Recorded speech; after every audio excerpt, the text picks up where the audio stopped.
Some did not obey them. It was at the ang obedience po is at the heart of the church. Di po ba? It is a Latin word. Because obedience is not simply, it does not simply mean basta sumunod ka, no?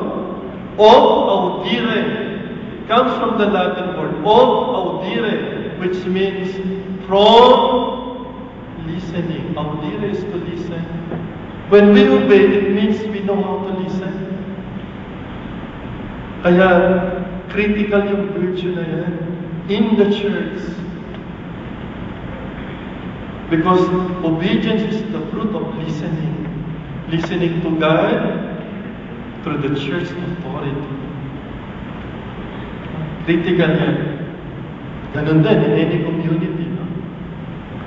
To listen to God through our elder or elders as the case may be. Balik po ako sa Fatima, sabi niya, ano ba pinagsasabi ng pare na saan nakakarating. Okay lang po yan. Kasi si Mother Mary saan din nakarating. I'm just following her footsteps. Fatima, tuloy nga natin. Baka nahihilo na sa akin ito. Sister, ano bang pangalan mo? Yan! Ito ang favorito ko. Mary, mediatrix of all grace. Sabi natin kanina, Benedict the 15th na, Benedict the 15th begged the Lord for the end of war and begged Our Lady for peace. And Our Lady appeared at Fatima. The same Benedict the 15th declared May 31,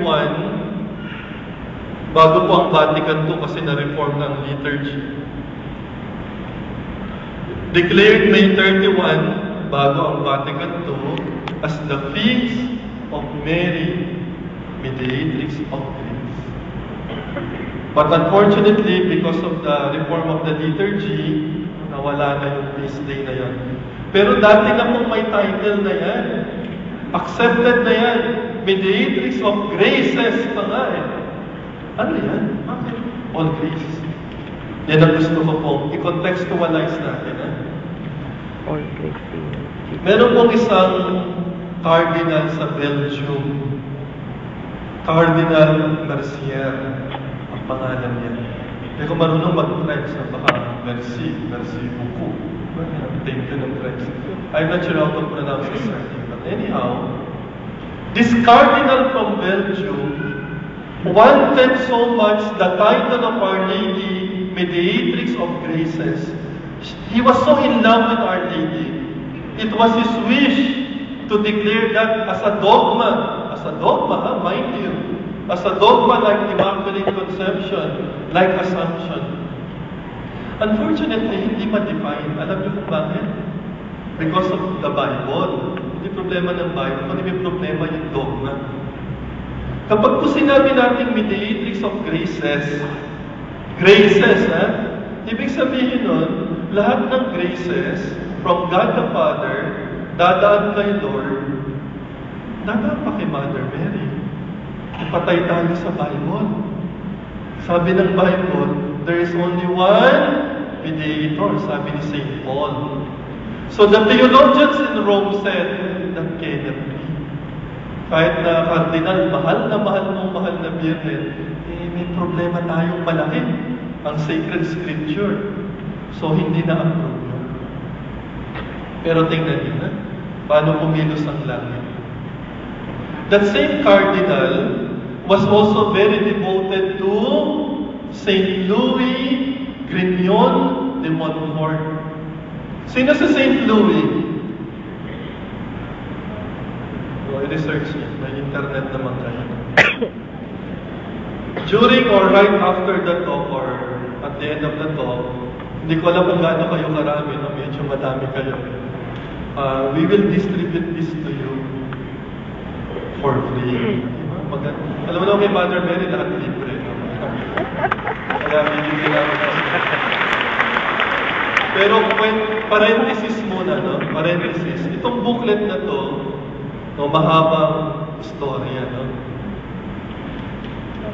Every September 12, when we mark the annual pilgrimage in Lipa Carmel in honor of Our Lady, meron pong isang Pilipina Espanyola.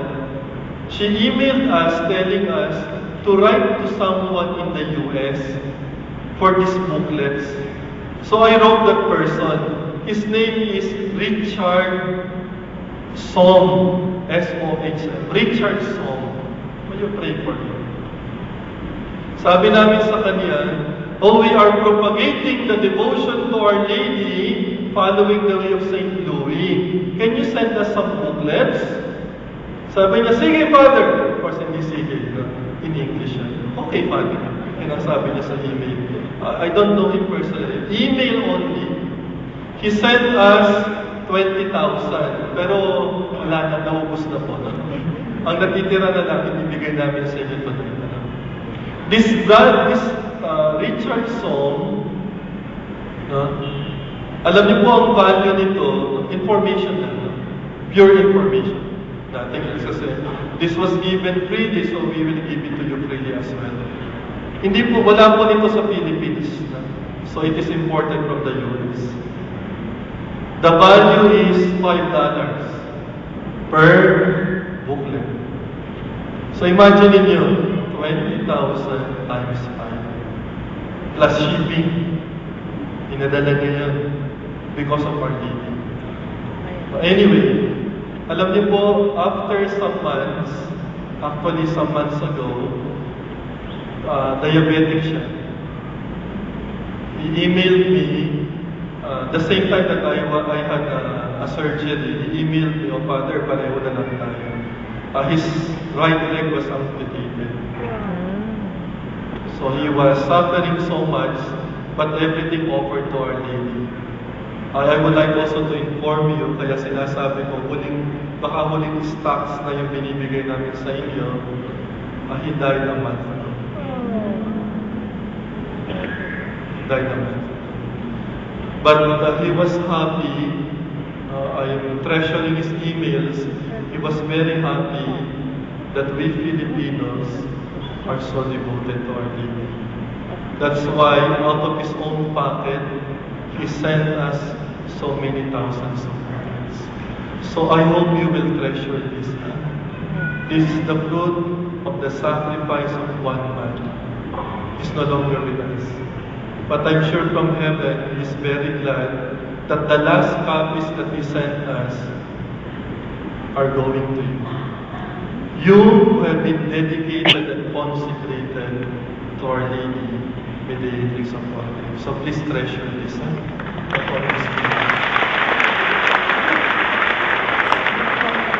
Yan po yung history ng booklet na yan. Cardinal Mercier, in the 1920s, St. Louis Grignon de Montfort was beatified. Beatified, 1920s.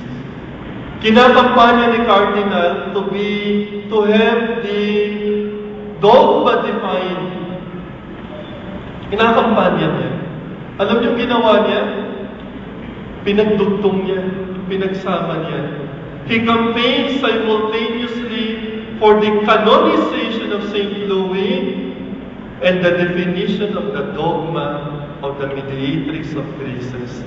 He was insisting on that title, although may problema. Ano pong nangyari? He died some years later without seeing neither the canonization nor the definition of the dogma. Ito po yung interesting twist. Ito ang gusto kong pinopoint out. St. Louis Grignon de Montfort was canonized in 1947. 1947. In 1948, ay, okay po. Dahil po kukunti na yung booklets, makikiusap po kami, one booklet per popon, kasi po hindi kakayanin.